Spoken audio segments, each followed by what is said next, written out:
Harrison what we're doing today? Going home. Is that a good thing? No. Are you excited to go home?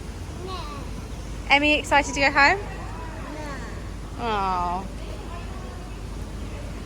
We're excited for the aeroplane. Yeah. Did you like this hotel? Yes. What was your favourite thing about it? Everything.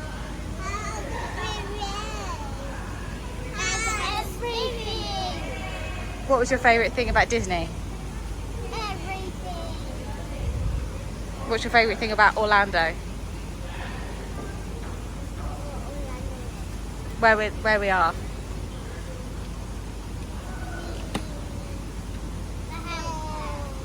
The hotel. Well, Disney's also in Orlando.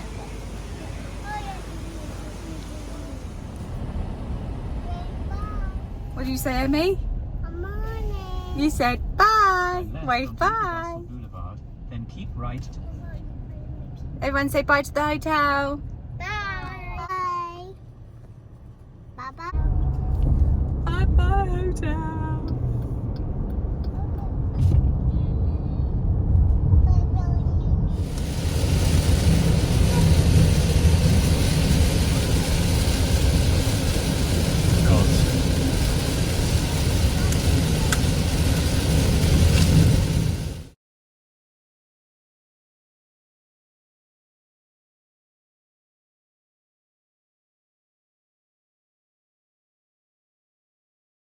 We are now at the airport.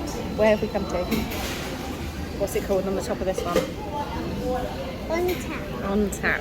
And we're going to have some food before our flight. And then we are going To England.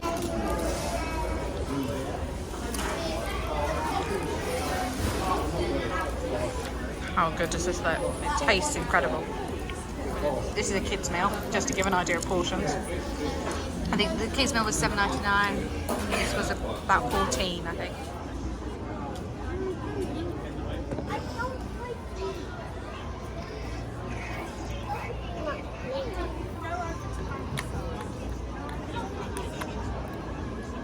Mom, look. Pardon?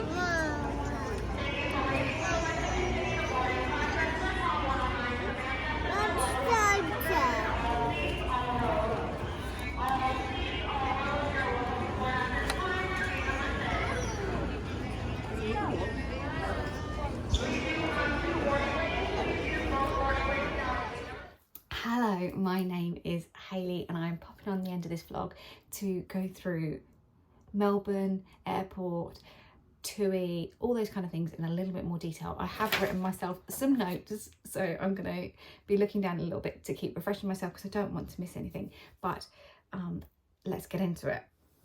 So first up, the negative with travelling to Melbourne Airport is that it is not as close as obviously MCO Airport is. So MCO is Orlando International Airport, and we were going to Melbourne. Melbourne is advertised as being Melbourne Orlando, but it's definitely not in Orlando. It's somewhat north.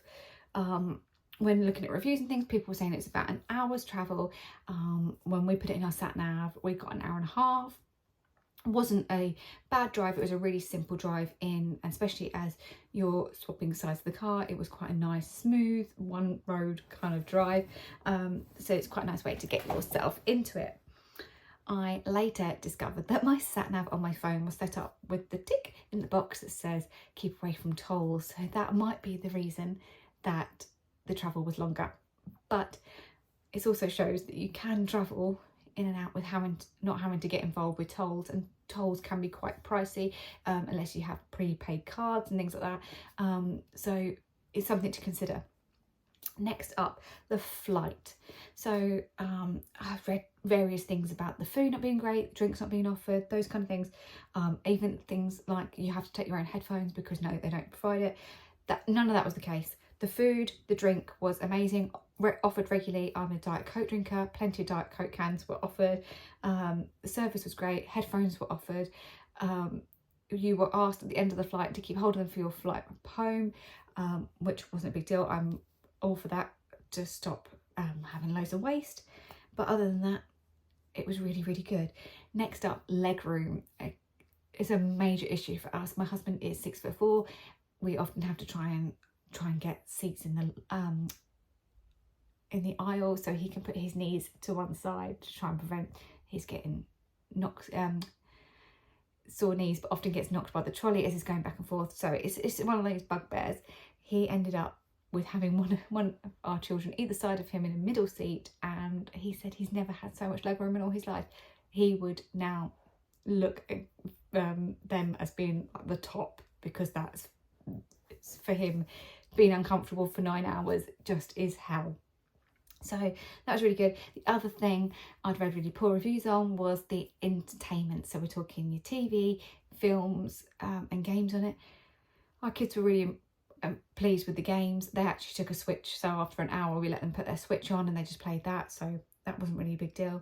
I was really impressed by the films. No, they're not the newest out in the cinema, but the things I haven't seen, and as a mum I don't really get time to usually watch a film, so it was a real win and I was quite impressed. They had things like Friends and things like that you can binge on, so I don't think that's a particular negative.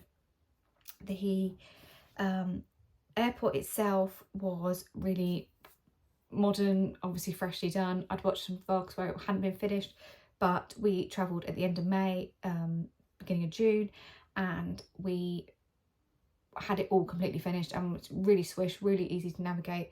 So by the time that we left the plane to getting our car hire, it was 20 minutes. The service was absolutely brilliant. So you get your suitcases first, then go through passport control, and then pick up your car or your transfer. I have heard that going through transfer can be a much slower process after the flight. So obviously ours was like an hour and a half. I have heard that you obviously have that, plus obviously the multiple drops that it does, so it can really mount up. We would never choose to go without a car. We like the flexibility of having a car. It's, you know, it's all preferences, isn't it?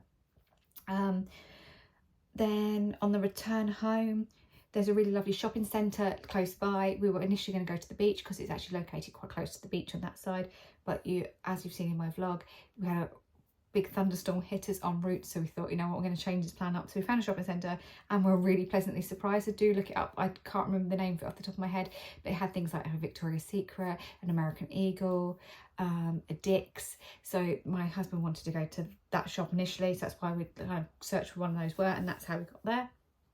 And then the airport itself afterwards was so easy, like obviously in my vlog, just flowed through, straight into, dropped our car off, straight through, booked, checked in, and straight through. Like, it was just such a breeze.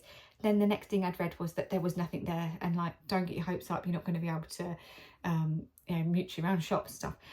No, it wasn't a Gatwick airport, but actually I find MCO airport not very good once you are through passport control. Before it, absolutely, but after you've gone through, there's not really much there.